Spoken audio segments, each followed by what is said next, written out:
Janvier 2016, ce sera les 20 ans de la disparition de François Mitterrand. Octobre 2016, le centenaire de sa naissance. Mais les intellectuels ont pris de l'avance pour lui rendre hommage. Ça publie à tout va Laure Adler, qui fut sa conseillère à dégainer la première, et les autres suivent. On attend même le livre de Jack Lang. Ce soir, nous, on a voulu revenir sur un aspect de sa personnalité et de sa conviction politique, la culture. Mitterrand, c'est le président qui lisait dans les avions, qui se rêvait romancier, un bâtisseur de monuments, bref, une exception culturelle quand on regarde ceux qui l'ont suivi. Mitterrand, j'aurais voulu être un artiste, mais il a fait son numéro. Tao Favre. On s'apprête à fêter les 20 ans de sa disparition. François Mitterrand, premier président socialiste de la Ve République, élu en 81, un double septennat, des mesures historiques comme l'abolition de la peine de mort, mais aussi une politique culturelle d'une ampleur inédite. Une politique culturelle est à la base de toute autre politique. Qu'il faut que les Français se retrouvent dans leur histoire, dans leur art, dans leur passé, pour qu'ils sachent mieux avoir l'ambition de leur avenir. Le Grand Louvre et sa pyramide, la Bibliothèque nationale ou encore la fête de la musique, la culture sous Mitterrand, c'est une politique portée par un homme pour qui elle était tout et qui se serait même vu écrivain. On en parle avec deux personnes qui l'ont bien connu et conseillé, les journalistes Laure Adler et Alain Duhamel. Il se considérait comme un écrivain qui n'avait pas su trouver les mots pour figurer au panthéon de la littérature. Et il disait qu'il avait essayé, qu'il n'avait pas réussi. Pour lui, la littérature, c'était à la fois un goût personnel et non pas une passion déçue pour ce qui le concernait, mais une nostalgie et une coquetterie. Un de ses grands plaisirs dans la vie, c'est quand il avait été reçu par Pivot, évidemment, apostrophe, qu'il avait pu démontrer qu'il avait une véritable culture, ce qui d'ailleurs avait joué pour son élection. On sent en tout cas chez vous une sorte de besoin d'écrire, un plaisir d'écrire. J'aime écrire.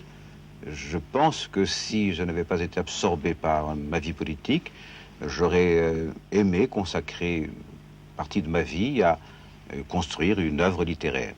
En avais-je le talent? J'en avais en tout cas le goût. Très jeune, vers l'âge de 14-15 ans, il a commencé à lire les discours des grands hommes de la Révolution de 1789.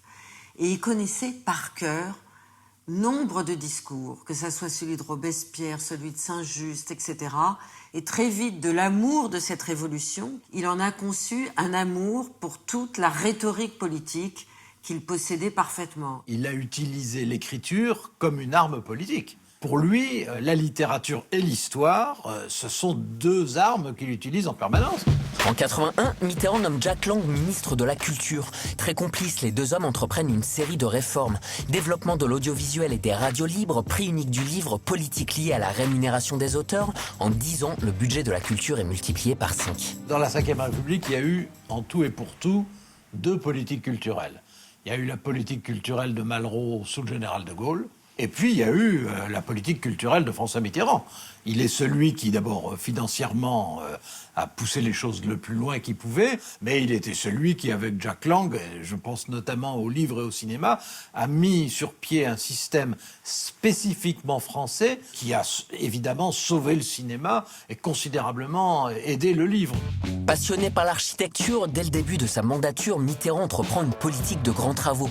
Une politique souvent contestée, des créations plus ou moins réussies, le parc de la Villette, la Grande Arche de la Défense, l'Opéra Bastille, et d'autres qui forcent l'admiration, comme la pyramide du Louvre. J'ai également pris la décision, mesdames et messieurs, sans vouloir désobliger personne, de rendre le Louvre à sa destination.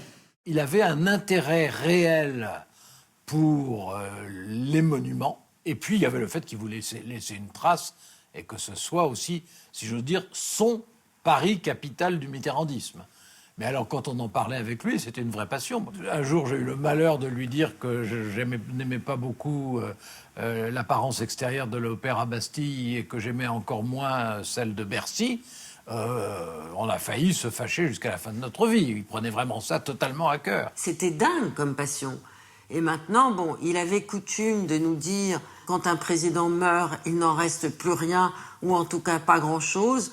Moi, il restera peut-être quelques bâtiments. Fleuron de cette politique des grands travaux, la Bibliothèque nationale de France, objet de toutes les polémiques, gouffre financier et bébé de François Mitterrand, est inaugurée en 95, quelques mois avant sa mort. Comme un ultime message, 4 livres grands ouverts qui se dressent vers le ciel. Mitterrand a cru en la culture comme arme de citoyenneté comme ciment de solidarité entre les êtres, comme possibilité de réduire la fracture sociale. Il pensait que la culture, c'était une possibilité de construction de soi-même, quelle que soit son origine et sa classe sociale.